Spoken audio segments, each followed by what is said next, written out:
Okay. Pakistan is the most dangerous country in the world long-term other than Iran because it's got 90 or more nuclear weapons, and they got the Taliban. If it goes unstable and you're the president, Donald Trump, what are you going to do? Well, number one, it is probably the most dangerous because of the fact it has the nukes. And, you might add North Korea to that group because there you have a total madman. At least in Pakistan, you have some semblance of sanity at this moment. But it could go rogue, and something like that could happen. And I think you have to get, and it's involved right now anyway, but you have to get India involved. India's the check to Pakistan. And you have to get India involved. They have their own nukes. They have a very powerful army. They seem to be the real checkmate. They seem to be the real group. And I would start talking at that level very, very quickly.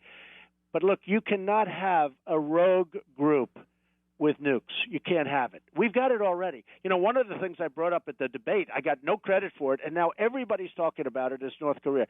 I said, wait a minute, folks, we're talking now during the debate, and I think you remember yes, when I do. mentioned it.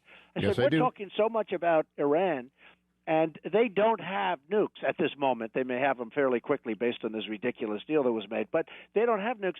You have a madman over in North Korea who actually has nukes, and he says he's going to use them every 2 weeks. He pops up and says he's going to use them. Nobody ever talks about it.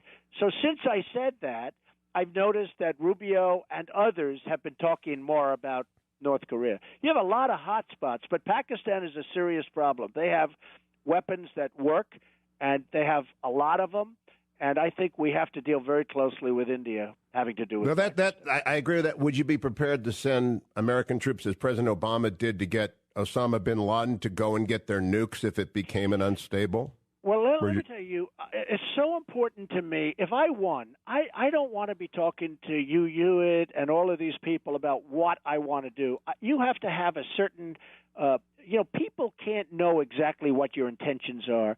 And I tell people the process that we have is so ridiculous. Give your exact, what are you going to do against ISIS? What are you going to do against this one? You want to have a certain amount of, you want to have a little bit of guesswork for the enemy. And I just don't want to be telling people, and this is, by the way, this has nothing to do with lack of knowledge, because I think I know as much about Pakistan as most other people. But I will tell you, I don't want to broadcast my intentions. I don't want to have, I'm so transparent, I'm so open, here's what we're going to do.